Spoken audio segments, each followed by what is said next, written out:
At 8,000 feet above Tokyo, on the night of March 9, 1945, Lieutenant Isamu Sasaki pushed his Mitsubishi A6M5 Zero through smoke rising from the burning city below, chasing a B-29 Superfortress he could actually reach. For 4 months, he had strained to intercept these bombers at 32,000 feet, climbing until his aircraft wallowed in thin air, controls sluggish, engine gasping. Most times, he could not reach them at all.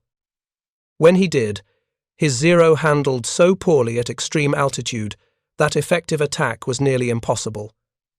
Tonight was different. The B-29 ahead of him was flying at 7,000 feet, low enough that Sasaki's Zero performed perfectly, low enough that he could maneuver, could aim, could kill. He closed to 400 yards, positioned for a textbook stern attack, and opened fire. His 20mm cannons hammered out a 2-second burst. Tracers arced toward the bomber.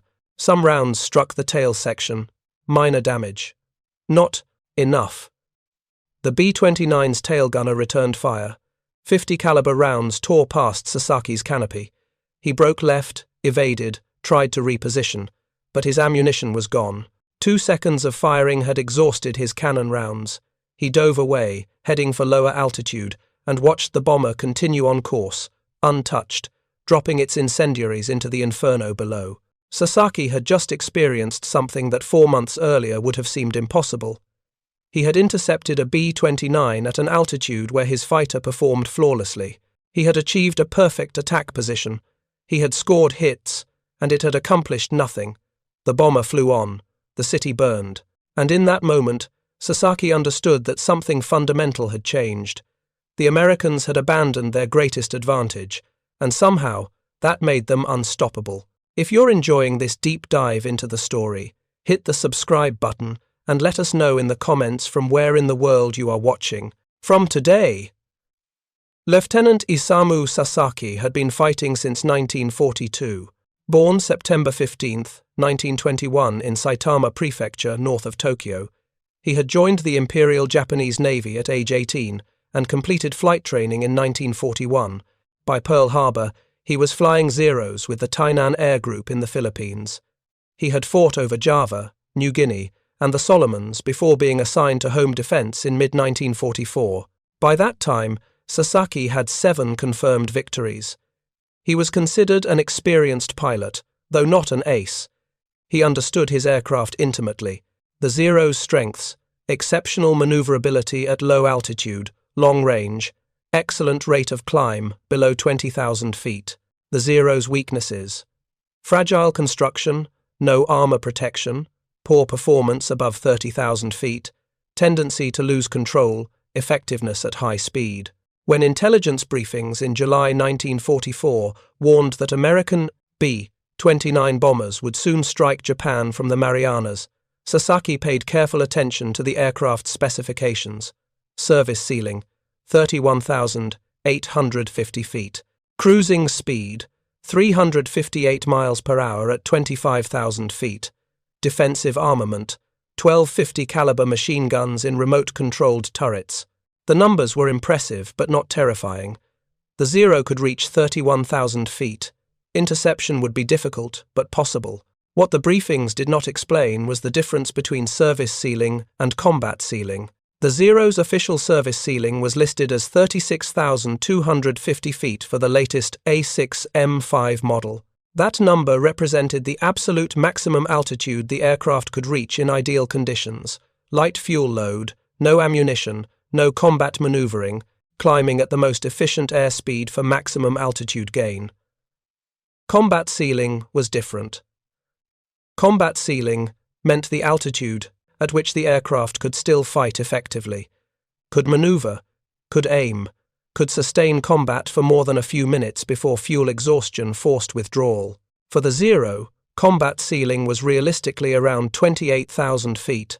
Above that, performance degraded rapidly. At 30,000 feet, the Zero could barely maintain altitude. At 32,000, it was helpless. Sasaki learned this the hard way on November 24, 1944, when the first major B-29 raid struck Tokyo. He was stationed at Chofu Airfield, 15 miles west of the capital. Radar detected the American formation approaching from the south at noon. Controllers estimated altitude at 30,000 feet or higher. Every available fighter was scrambled. Sasaki took off at 12:30 with orders to intercept. He climbed northwest, away from Tokyo, gaining altitude before turning back toward the city. Standard intercept doctrine called for positioning fighters above and ahead of the bomber formation, then diving through with speed for the attack. But reaching altitude took time.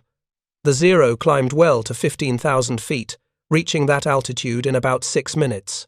From 15,000 to 20,000 took another 4 minutes. From 20,000 to 25,000, another 5 minutes. And above 25,000, progress slowed dramatically. At 28,000 feet, Sasaki leveled off temporarily, breathing hard through his oxygen mask.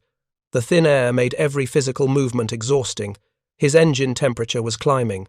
The Nakajima Sakai engine ran hot at maximum power, and he had been at full throttle for 18 minutes.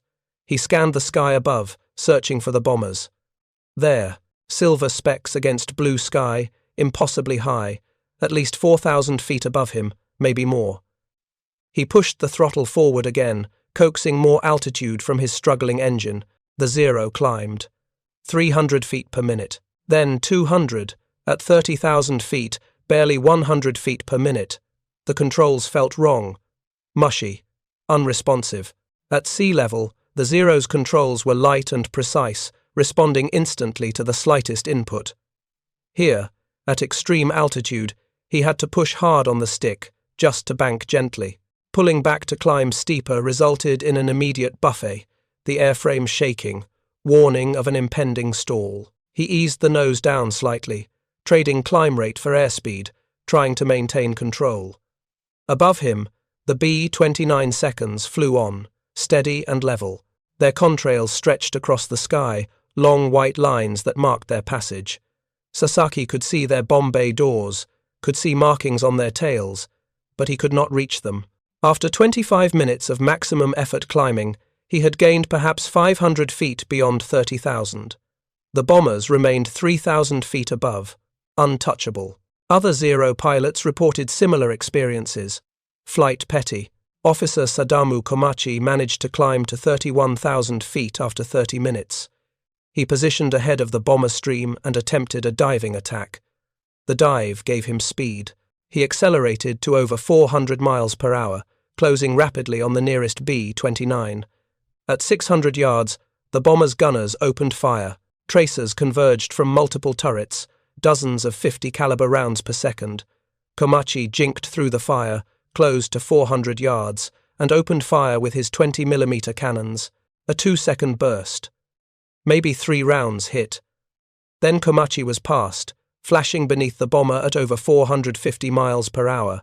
He pulled back hard on the stick, trying to zoom back to altitude for another attack. The Zero's nose pitched up. For a moment, he climbed. Then speed bled away. At 300 miles per hour, his climb rate dropped. At 250, the aircraft hung in the air, barely flying. He had expended all his energy in the dive, and the pullout. Now he was 2,000 feet below the bombers, wallowing at low speed, unable to attack again. Across the bomber stream that afternoon, Japanese fighters attempted similar attacks. A few succeeded in reaching firing range. Most could not. The altitude differential was simply too great, and even when they reached attack position, the results were marginal. The B-29's defensive fire was overwhelming. Its construction was robust. Scoring hits required pressing attacks to close range. At extreme altitude, where the Zero handled poorly, close-range attacks were nearly suicidal. Of the 90 B-29 seconds that reached Tokyo that day, none were shot down by fighters over the target. Japanese pilots damaged 6 bombers. One crashed into Tokyo Bay on its return flight, but that may have been due to mechanical failure rather than battle damage. The rest made it home. The altitude advantage that American planners had designed into the B-29 was working exactly as intended. Sasaki landed at Chofu after 45 minutes aloft, his fuel tanks nearly empty. He had fired perhaps 60 rounds of 20mm ammunition at a bomber he never came close to hitting. His aircraft had been struck twice by return fire, minor damage. He climbed out exhausted, frustrated, and deeply concerned. The mission debrief that evening confirmed his fears. Dozens of pilots reported identical experiences. The B-29 seconds flew too high. Interception was nearly impossible. When it succeeded, attacks were ineffective. But what troubled Sasaki more than the tactical failure was something else he had noticed. The bombs had missed. Despite flying unopposed at optimal altitude, despite having all the time they needed to aim, the American bombardiers had scattered their bombs across miles of Tokyo. The Nakajima plant at Musashino, the primary target, showed minimal damage in post-raid reconnaissance photos. A few buildings hit, production continuing normally. If the Americans could not hit their targets from high altitude, what was the point of flying so high? Sasaki did not know the answer, but he suspected it meant the high-altitude raids would continue failing, and if they continued failing, eventually the Americans would try something different. Wing Commander Minoru Genda thought the same thing. Genda, age 40, was one of Japan's most brilliant tacticians. He had planned the Pearl Harbor attack, developing the tactics that allowed Japanese carrier aircraft to strike the American fleet with devastating surprise. Now he commanded air defense operations for the Kanto Plain, the region surrounding Tokyo, and on the evening of November 24th, reviewing raid reports, he reached a conclusion that would prove both correct and irrelevant. High-altitude precision bombing would not work over Japan. Genda wrote this in his report to Imperial General Headquarters. The Americans had designed the B-29 to attack from altitudes where Japanese fighters could barely reach it. That part succeeded. But the bombing accuracy was terrible. Only 24 of 90 bombers had dropped anywhere near the target. The rest scattered their loads uselessly. And Genda knew why. Wind. Upper atmosphere winds over Japan were extraordinarily powerful. Japanese meteorologists had known this since the 1920s, when researcher Wasaburo Oishi documented winds exceeding 150 miles per hour at high altitude. Oishi's work, published in Japanese scientific journals, was unknown in the West. American meteorologists had no idea what they were about to encounter. Bombs dropped from 32,000 feet fell through more than 6 miles of air. The wind was not constant through that entire distance. It changed speed and direction at different altitudes. Calculating the trajectory of a bomb passing through multiple layers of wind moving in different directions was nearly impossible, even with the sophisticated Norden bombsight the Americans used. Most bombs would miss by large margins. Add to this Japan's weather. Cloud cover over Japan during winter months was extensive, often extending above 30,000 feet. Bombing through clouds required radar, which was less accurate than optical aiming. And Japan's industrial structure was different from Germany's. German factories were large, concentrated, vulnerable to precision attack. Japanese war production depended heavily on cottage industries, small workshops dispersed through residential neighborhoods. Even accurate bombing might not significantly disrupt production. Genda concluded his report with confidence. The B-29 high-altitude campaign would fail, not because Japanese fighters would shoot them all down, though they would continue trying, but because the Americans simply could not hit their targets from extreme altitude. The raids would continue for months, achieving minimal results, and eventually, American planners would recognize the strategy was not working. Genda was absolutely correct, and it did not matter at all. The second Tokyo raid on November 27th confirmed everything Genda predicted. 81 B-29 seconds attacked. Only 17 dropped bombs near the primary target. Heavy winds scattered the rest. Reconnaissance showed minimal damage. The third raid on December 3rd, the fourth on December 13th. Same pattern. High altitude, poor accuracy, minimal damage. Japanese commanders watched with growing confidence. The Americans were wasting their effort. What Japanese commanders did not know was that the Americans were equally frustrated. Brigadier General Haywood Hansell, commanding 21st Bomber Command, was under intense pressure from Washington to show results. General Henry Arnold, commanding the entire Army Air Forces, had bet billions of dollars and his own reputation on the B-29 program. Arnold expected the Superfortress to destroy Japan's war economy through precision daylight bombing, just as American and British bombers were destroying Germany's industry. But it was not working. After 2 months of operations from the Marianas, the strategic bombing campaign had accomplished almost nothing. Post-raid reconnaissance photos showed scattered damage. Industrial production in targeted cities continued at near-normal levels. Crews were demoralized. They flew 7-hour missions through brutal conditions and achieved nothing. Mechanical problems continued to plague the B-29. On some missions, 20% of bombers turned back due to engine failures, electrical problems, or pressurization system breakdowns. Hansel knew the problem was the jet stream. American meteorologists had finally recognized what was happening. The massive winds at high altitude were a persistent feature, not a temporary weather anomaly. They had discovered what Japanese scientists had known for decades. But understanding the problem did not solve it. As long as bombers attacked from 32,000 feet, the jet stream would scatter their bombs. Precision bombing was impossible. On January 7, 1945, Major General Curtis LeMay arrived on Guam to replace Hansel. LeMay was 38 years old, already a legend. He had commanded B-17 units in Europe, improving formation tactics and bombing accuracy. He had led 20th Bomber Command in China and India, where B-29 seconds had attacked targets in Manchuria with mixed results. Arnold chose LeMay for one reason. Hansel was a theorist who believed in doctrine. LeMay was a pragmatist who cared only about results. LeMay spent 2 weeks studying the problem. He reviewed every mission report from November and December. He examined reconnaissance photos. He interviewed crews, bombardiers, navigators. He consulted with meteorologists about the jet stream, and he consulted with intelligence analysts about Japanese target structures. By late January, LeMay had reached several conclusions that would change everything.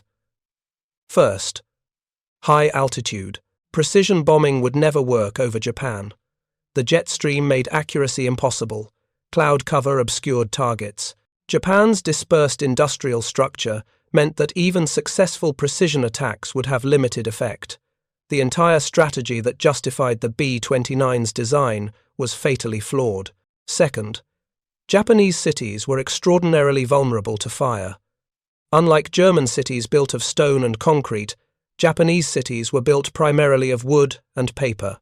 Residential districts consisted of wooden houses with paper walls packed densely together.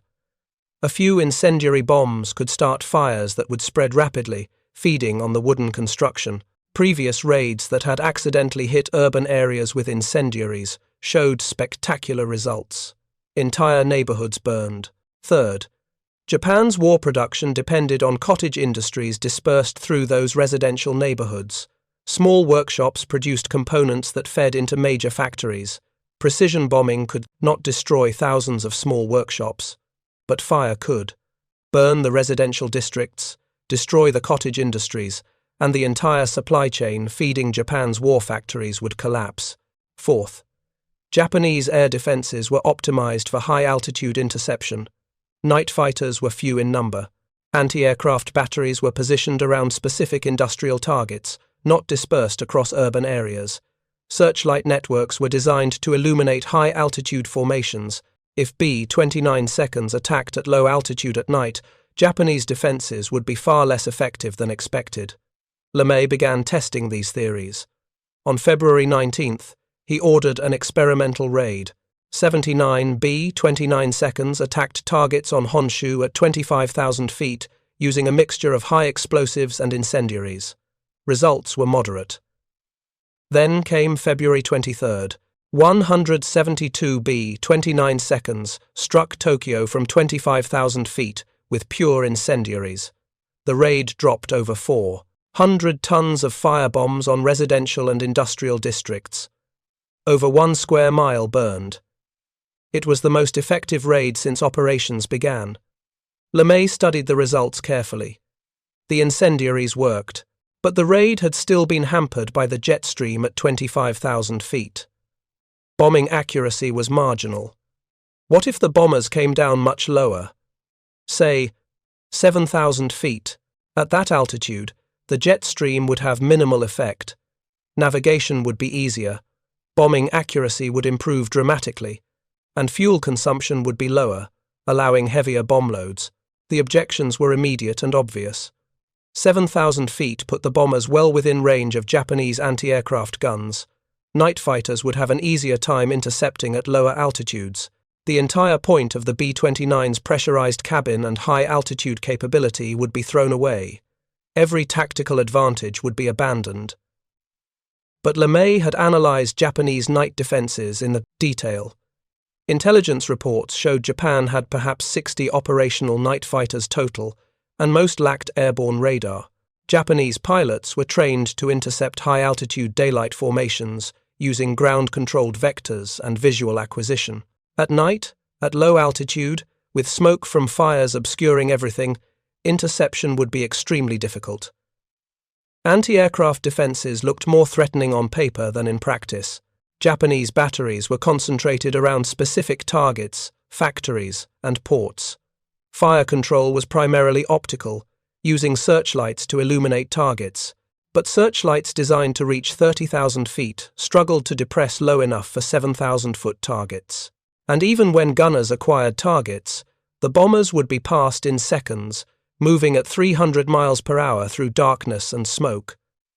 LeMay calculated that losses would be acceptable, perhaps 5 to 10%, higher than the 2 to 3% losses from high-altitude raids, but sustainable if the raids achieved real results. And by stripping defensive guns from the B-29 seconds to save weight, he could increase bomb loads from 5 tons to 7 tons per aircraft. Fewer guns, more bombs, lower altitude, and tactics that might actually destroy Japanese industrial capacity.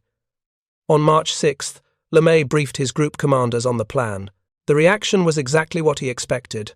The commanders thought he was insane. Brigadier General Thomas Power, commanding the 314th Bomb Wing, objected immediately.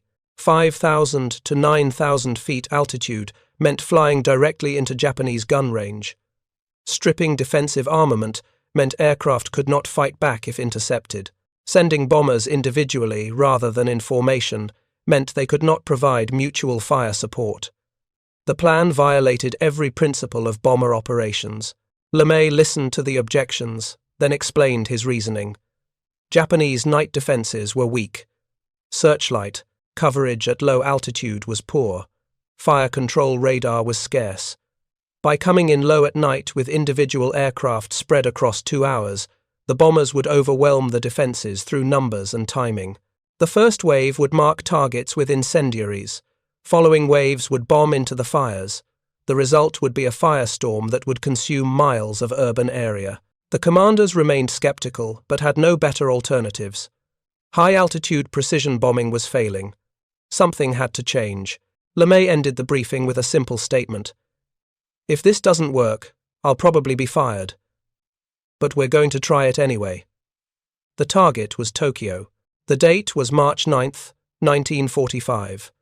334 B-29 seconds would launch that evening. Each would carry 7 tons of M69 incendiary cluster bombs. The M69 was a 6-pound cylinder filled with napalm gel, designed to punch through wooden roofs and ignite inside buildings. Each cluster bomb contained 48 M69 seconds that would scatter at 2,000 feet altitude, spreading the incendiaries across a wide area. The aiming point was Shitamachi, the densely packed residential and industrial district of eastern Tokyo near the waterfront. This was not a precision target, it was an area target. The goal was to start so many fires simultaneously that Tokyo's firefighting capabilities would be overwhelmed. The fires would merge, create a firestorm, and consume everything in its path. On the evening of March 9th, Sasaki was at home on his 1 day of leave when the air raid sirens sounded. He lived in Saitama, 30 miles north of Tokyo, theoretically safe from bombing, but as the sirens wailed, he walked outside and looked south. The sky over Tokyo was clear, stars visible, no sign of approaching bombers. Then his phone rang. His squadron commander, emergency recall. All pilots report immediately to Chofu Airfield. Sasaki arrived at Chofu at 11 in the evening. The operations room was chaotic. Controllers were receiving reports that were not making sense. Radar showed bombers approaching from the south, but altitude readings indicated 7,000 feet. That had to be wrong. B-29 seconds always attacked from 30,000 feet or higher. Equipment must be malfunctioning, but the reports kept coming. Multiple radar stations reporting the same thing. Bombers at 7,000 to 8,000 feet approaching Tokyo from the southwest. And they were not in formation. Individual aircraft spread across dozens of miles, arriving in a stream rather than a concentrated wave. Japanese defenses had been trained and positioned to intercept high-altitude formations. This was something completely different. Sasaki ran to his Zero, already being prepared by ground crew. His aircraft was fueled and armed. Two 7.7mm machine guns in the nose, with 500 rounds each. Two 20mm Type 99 cannons in the wings, with 100 rounds per gun. Enough to destroy any bomber if he could reach it. And tonight, for the first time in 4 months, reaching the bombers would not be a problem. They were coming down to his altitude. He took off at midnight, climbing toward Tokyo. Controllers vectored him east. Bombers were over the city now. Searchlight batteries were sweeping the sky but having trouble acquiring targets. The beams that could reach 30,000 feet could not depress low enough to illuminate bombers at 7,000. A few lights caught glints of silver aircraft, but the bombers were past before gunners could engage. At 5,000 feet, Sasaki saw fires below. Multiple fires, spreading across what looked like miles of eastern Tokyo. Smoke rose from the fires, thick black columns that climbed to 10,000 feet. The smoke made visibility chaotic. He climbed above it, trying to spot bombers silhouetted against the flames. There. A B-29, perhaps 2 miles ahead, slightly lower, heading northeast after, dropping its bombs. Sasaki pushed his throttle forward and dove slightly, building speed. The Zero accelerated smoothly. At this altitude, his aircraft handled perfectly, controls responsive, engine running smoothly. This was the altitude the Zero had been designed for. This was where it should dominate. He closed to 1,000 yards. The bomber's tail gunner had not seen him yet. The darkness helped. The smoke helped. Japanese fighters were supposed to be incapable of effective night interception, but Sasaki had trained for night fighting. He knew how to use darkness, how to position so the bomber was silhouetted against fires or moonlight while he approached from shadow. At 600 yards, the tail gunner spotted him. Tracers arced toward his Zero. Sasaki jinked right, evading most of the fire, but a few rounds struck his right wing. He ignored the damage and continued closing. At 400 yards, perfect range, he opened fire. His 20mm cannons roared for 2 seconds. Tracers converged on the B-29's tail section. He saw strikes, metal fragments flying, but the bomber kept flying. Then his cannons went silent. Empty. 2 seconds of firing had exhausted his 100 rounds. He still had machine gun ammunition, but 7.7mm rounds were useless against a B-29's heavy structure. He broke left, dove away, and watched the bomber continue on course, damaged but flying. He had achieved everything tactically. Perfect position, close range, solid hits. And it had accomplished nothing. As Sasaki dove away from the bomber, heading southeast to avoid the smoke and reorient, he saw the scale of what was happening below. Miles of Tokyo were burning. Not scattered fires, not isolated blocks, miles. The fires were merging into a single vast conflagration. Even from 6,000 feet, he could feel the heat. The updrafts from the fires were creating turbulence violent enough to rock his fighter. He tried to position for another intercept, but found himself disoriented by the smoke and fires. Visibility was chaos. Searchlight beams swept through smoke, illuminating nothing. Anti-aircraft fire was sporadic, uncoordinated. He spotted another B-29 perhaps 3 miles away, but before he could close the distance, it disappeared into smoke. His fuel gauge showed 20 minutes remaining, not enough for another intercept. He turned northwest and headed back to Chofu. The flight line was chaotic when he landed 30 minutes later. Other pilots were landing, refueling frantically, rearming, and taking off again. But most reported the same experience Sasaki had. They could reach the bombers, but they could not stop them. The night, the smoke, the sheer number of bombers spread across hours made interception nearly impossible. And even when they achieved successful attacks, the bombers kept flying. Sasaki did not fly again that night. His Zero's right wing was damaged, requiring repairs. He stood on the flight line with his ground crew, watching the red glow on the southern horizon. Tokyo was still burning. 3 in the morning, 4, 5. As dawn approached, the glow remained, a vast semicircle of fire that stretched across the eastern sky. At 6:30 on the morning of March 10th, Wing Commander Minoru Genda stood in the operations room at Fuchu Air Base, staring at damage reports that were still coming in. The numbers were incomprehensible. Preliminary estimates suggested over 15 square miles destroyed. Casualties in the tens of thousands, possibly over 100,000. Firefighting efforts had completely collapsed. The fires were still burning, 6 hours after the attack ended. Genda had been confident for 4 months that high-altitude bombing posed no serious threat. He had been correct, but now the Americans had abandoned high-altitude bombing, and everything had changed. At 9 in the morning, Genda was summoned to Imperial General Headquarters for an emergency conference. Meeting room was packed with senior officers from all services. Genda delivered his initial assessment. The Americans had shifted to low-altitude night attacks using incendiaries. Japanese air defenses, optimized for high-altitude daylight interception, had been largely ineffective. Fighter pilots reported they could reach the bombers, but could not stop them. Anti-aircraft fire had been sporadic and uncoordinated. The scale of destruction exceeded anything Japan had experienced. The room was silent for a long moment. Then came the question Genda had been dreading. Can we stop this if they attack again? Genda considered lying, considered offering reassurances that adjustments could be made, that defenses could be reorganized. But he had not reached his position by lying to superiors. He answered truthfully. No, we cannot stop this, he explained. Japanese night fighter forces numbered perhaps 60 operational aircraft. Most lacked airborne radar. Training was inadequate. Against hundreds of bombers attacking individually over 2 hours, night fighters would achieve minimal results. Reorganizing anti-aircraft defenses would require resources Japan did not have. More guns, more ammunition, better fire control systems, better searchlight coverage.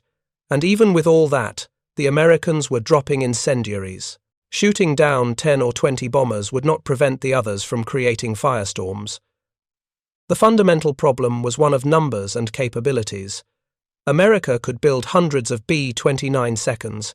America could base them 1,500 miles from Japan. America could load them with incendiaries and send them over Japanese cities night after night. And Japan lacked the industrial capacity, the fuel reserves, the trained pilots, and the equipment to stop them. An officer asked what had changed. 4 months earlier, Genda had confidently predicted high-altitude raids would fail. Why was he now saying Japan could not defend itself? Genda explained carefully. The prediction had been correct. High-altitude precision bombing did not work. But the Americans had abandoned precision bombing. They were burning cities instead. And Japanese cities, built primarily of wood, were extraordinarily vulnerable to fire. The cottage industries that Japan depended on, the small workshops dispersed through residential neighborhoods, were all located in the very areas the Americans were burning. The officer pressed. But the B-29 was designed for high-altitude operations. Its pressurized cabin, its turbocharged engines, its entire design philosophy centered on flying at altitudes where enemy fighters could not reach it. Why would the Americans throw away that advantage? Genda answered simply. Because it was not working. The room fell silent again. The implication was clear. American commanders had recognized their strategy was failing and changed it completely. They had abandoned every advantage the B-29 possessed and tried something completely different. And it was working. Devastatingly. That was the moment, 9 in the morning, on March 10th, 1945, sitting in that conference room at Imperial General Headquarters, that Japan's military leadership understood the war was lost, not because of one raid, but because of what that raid represented.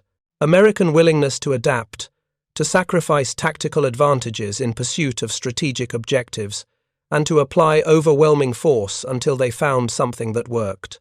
If you find this story engaging, please take a moment to subscribe and enable notifications. It helps us continue producing in-depth content like this. Japan could not match that. The Zero remained a superb low-altitude fighter, but that no longer mattered when the bombers came at night through smoke and chaos.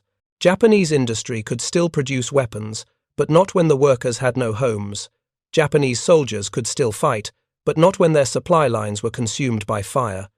The systematic destruction of Japan's cities would collapse the entire war economy, and there was nothing Japan could do to prevent it. Genda did not say all of this in the conference room, but everyone present understood it. The questions that followed focused on practical matters: how to organize evacuations, how to disperse industry to rural areas, how to maintain morale among civilians. No one asked about stopping the next raid, because everyone knew the answer. 2 days after the Tokyo firestorm, on March 11, 1945, Lieutenant Sasaki reported for the morning briefing at Chofu Airfield. The intelligence officer displayed reconnaissance photos of Tokyo taken that morning. 16.8 square miles destroyed, over 100,000 confirmed dead, with the number still rising.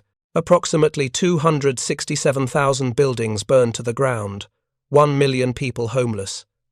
Then came the next announcement. American B-29 seconds would strike again tonight. Target: Nagoya, Japan's third largest city and a major center of aircraft production. Expected tactics: low-altitude night attack using incendiaries. Expected number of bombers: over 250. Sasaki listened in silence. 48 hours. The Americans had waited just 48 hours before attacking again. This was not a singular raid, it was the beginning of a campaign, and Japan had no answer. The Nagoya raid launched that evening. 285 B-29 seconds attacked from altitudes between 5,000 and 8,000 feet. Sasaki flew 2 sorties that night, landing once to refuel and rearm. On his first sortie, he spotted a B-29 over the burning city, closed to firing range, and expended his ammunition, scoring hits that caused no apparent damage. The bomber continued on course. On his second sortie, he could not locate any bombers through the smoke and darkness. He flew for 40 minutes, seeing nothing but fires below, and returned to Chofu with a full ammunition load. Nagoya burned. 3.2 square miles destroyed, 2,000 dead, 30,000 buildings gone, and only 1 B-29 lost to Japanese defenses. 1 bomber out of 285. A loss rate of 0.4%. Unsustainable for Japan. Completely sustainable for America. Osaka came next on March 13th. 274 B-29 seconds. 8.1 square miles burned. 3,900 dead, 2 bombers lost. Then Kobe on March 16th. 307 B-29 seconds. 2.9 square miles destroyed. 8,000 dead. 3 bombers lost. In 10 days, Curtis LeMay's 21st Bomber Command had burned 4 of Japan's 6 largest cities. The results were beyond anything achieved in 4 months of high-altitude operations. But more importantly, the loss rates proved LeMay's strategy was correct. Tokyo, 4.2% losses. Nagoya, 0.4%. Osaka, 0.7%. Kobe, 1%. The 5 to 10% LeMay had calculated as acceptable. And the effect on Japan's war economy was catastrophic. Industrial production in the 4 targeted cities dropped by an average of 46% within 2 weeks of the raids, not because factories were destroyed by direct hits, but because the workers had no homes, transportation networks were destroyed, power grids were damaged.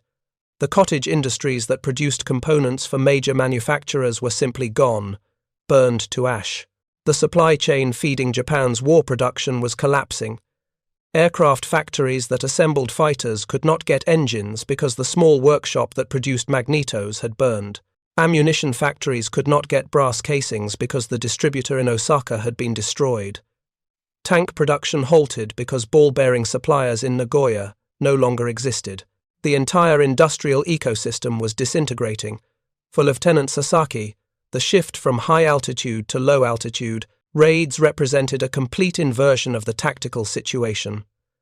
From November through February, the problem had been reaching the bombers. He would climb for 25 minutes, strain to gain altitude above 30,000 feet, and still find himself thousands of feet below the B-29 seconds. When he managed to reach attack altitude, his Zero handled so poorly that effective gunnery was nearly impossible.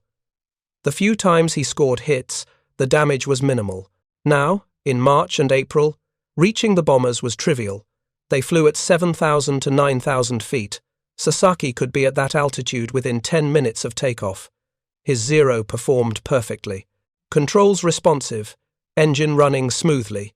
He could maneuver, could aim, could press attacks to close range, and it accomplished nothing. The problem was no longer altitude. It was numbers, darkness, and smoke. 300 bombers spread across 2 hours, each flying individually, arriving over the target in a continuous stream. Japanese night fighters numbered perhaps 50 operational aircraft on any given night. Even if every fighter successfully intercepted one bomber, it was not enough. 50 bombers shot down out of 300 meant 250 completed their attacks, and 250 bombers dropping incendiaries would still create a firestorm. The darkness made visual acquisition extremely difficult. Japanese fighters lacked airborne radar. Pilots relied on seeing bombers silhouetted against fires, against moonlight, against searchlight beams. But the smoke from the fires obscured everything. Searchlights swept through smoke, illuminating nothing. Even when Sasaki spotted a bomber, closing to attack range required precise maneuvering through turbulence and smoke. By the time he achieved firing position, the bomber was often past the target and heading for home. And when he did achieve successful attacks, the B-29 proved extraordinarily durable. His 20mm cannons carried only 100 rounds total. At a firing rate of 500 rounds per minute for both guns combined, that meant 6 seconds of firing time.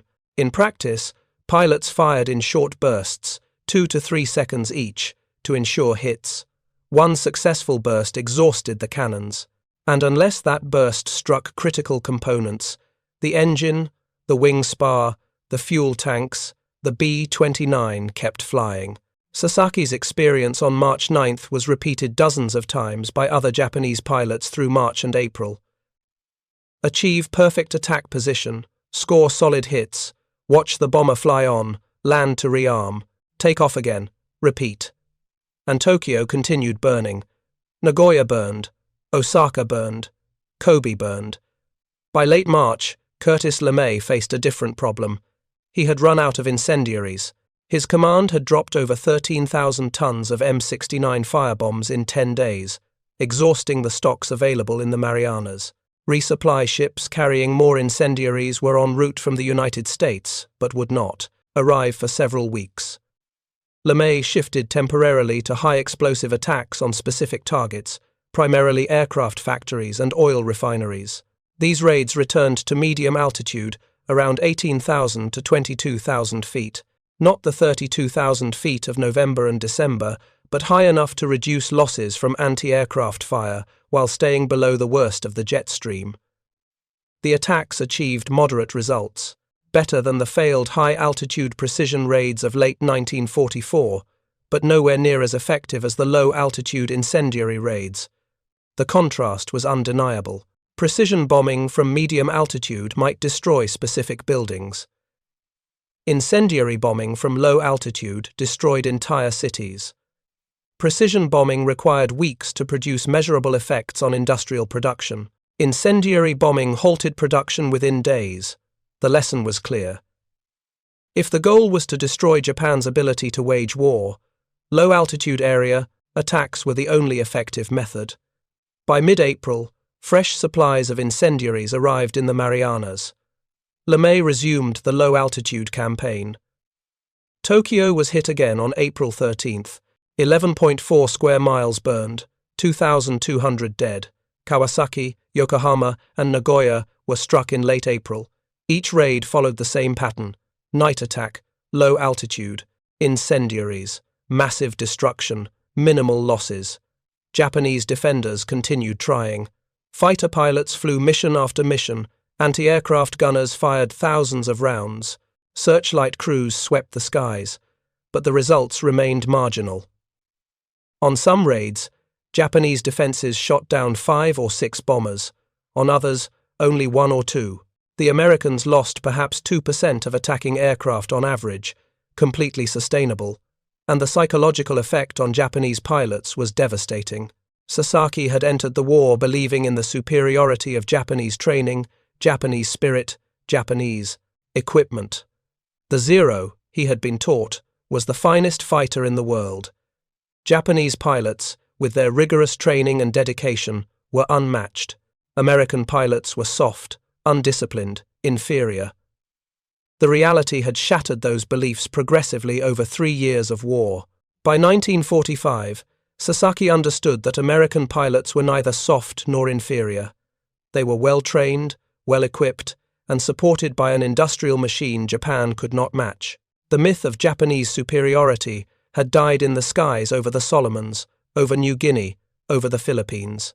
But even after accepting American competence, Sasaki had believed that Japanese pilots, flying defensively over their own territory with short supply lines and familiar conditions, could exact a terrible price from attacking bombers.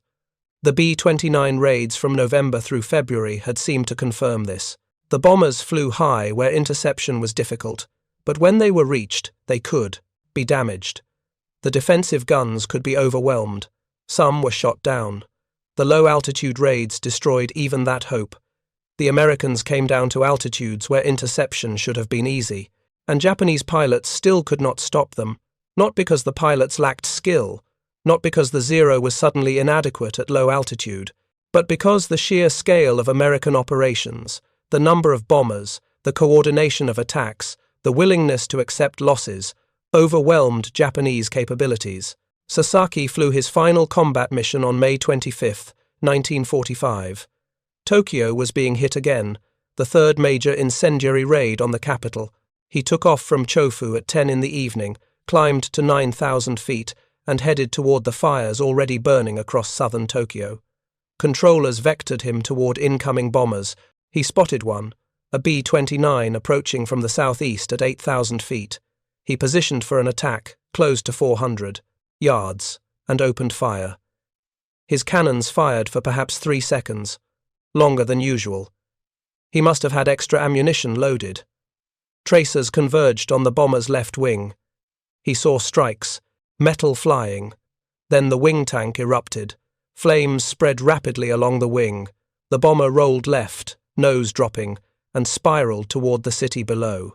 Sasaki watched it fall, confirming the kill, then turned to find another target. But his cannons were empty. His machine guns still had ammunition, but against a B-29, the 7.7mm rounds were useless. He flew for another 20 minutes, searching for targets, seeing nothing through the smoke. Then his fuel gauge showed 15 minutes remaining. Time to return to base. He turned northwest and headed for Chofu. As he flew away from Tokyo, Sasaki looked back at the city burning behind him. Miles of fire, smoke rising to 15,000 feet. The capital of Japan, consumed by flames dropped from American bombers he had been powerless to stop. He had shot down one B-29 that night, one out of perhaps 200, and tomorrow night, or the night after, they would return. And he would fly again, and shoot down perhaps one more, and it would accomplish nothing. He landed at Chofu and climbed out of his cockpit for the last time, not because he was killed or wounded, but because his squadron was being transferred north to defend against expected American carrier raids. He would fly a few more missions in the final months of the war, but the systematic defense of Tokyo was ending. There was nothing left to defend. The city was ruins. Post-war analysis revealed the staggering scope of the B-29 incendiary campaign. Between March 9th and August 15th, 1945, American B-29 seconds flew over 33,000 sorties against Japan. They dropped over 160,000 tons of bombs, 69% of which were incendiaries. 67 cities were bombed, 40 received major incendiary attacks. Total urban area destroyed, 178 square miles. Buildings destroyed, over 2 million. Casualties. Estimates range from 241,000 to 900,000 killed, depending on sources and methodologies. Industrial production in Japan's major cities fell from 100% of capacity in February 1945 to less than 30% by August. Aircraft production dropped from over 1,000 aircraft per month to fewer than 100. Ammunition production declined by 70%. The supply chain that sustained Japan's war economy was shattered beyond repair, and American losses remained sustainable throughout. Of 33,000 sorties flown, 494 B-29 seconds were lost to all causes, including mechanical failures and weather. Combat losses to enemy action numbered around 330 aircraft, a loss rate of approximately 1%. The Japanese were shooting down one bomber for every 100 that attacked. That exchange ratio meant America could continue the campaign indefinitely. Japan could not survive it indefinitely. The strategic bombing campaign achieved through low-altitude incendiary attacks what 4 months of high-altitude precision bombing had failed to accomplish. It destroyed Japan's capacity to wage war, not by hitting specific factories with precision bombs, but by burning the cities that housed those factories, the workers who staffed them, the transportation networks that supplied them, and the cottage industries that fed components to them. On August 6, 1945, a B-29 named Enola Gay dropped an atomic bomb on Hiroshima. The aircraft flew at 31,000 feet, back to the altitude the Superfortress had been designed for. Crew safety required altitude to escape the blast effects. 3 days later, another B-29 named Boxcar dropped a second atomic bomb on Nagasaki, also from high altitude. The atomic bombs were historically significant. They represented a new era of warfare, but they were not the decisive factor in Japan's surrender. By August 1945, conventional strategic bombing had already destroyed Japan's ability to continue the war. The atomic bombs provided a face-saving pretext for surrender, a catastrophic external shock that allowed Japan's government to capitulate without admitting that conventional bombing had already broken them. Japan surrendered on August 15. On September 2, 1945, representatives of the Japanese government stood on the deck of the battleship Missouri in Tokyo Bay and signed the instruments of surrender. Overhead, 462 B-29 seconds flew past in formation, a final demonstration of the air power that had brought Japan to its knees.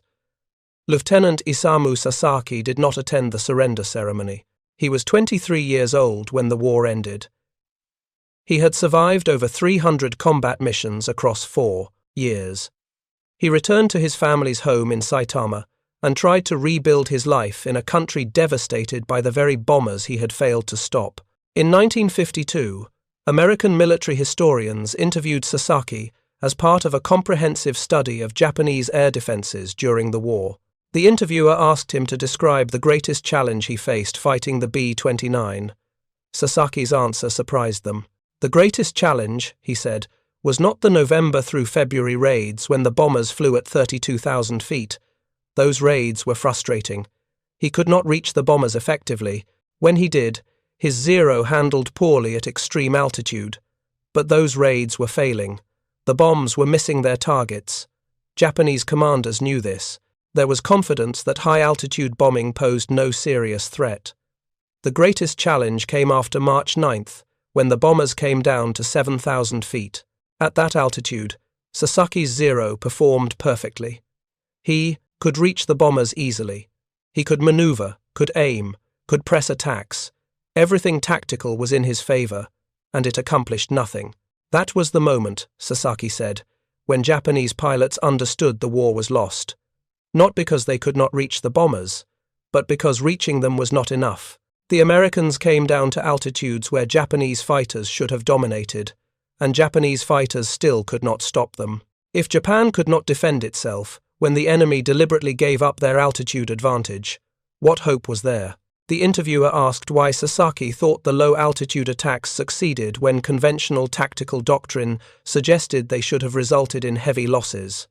Sasaki's answer was direct: numbers and willingness to accept casualties. America could afford to lose 2% of attacking bombers.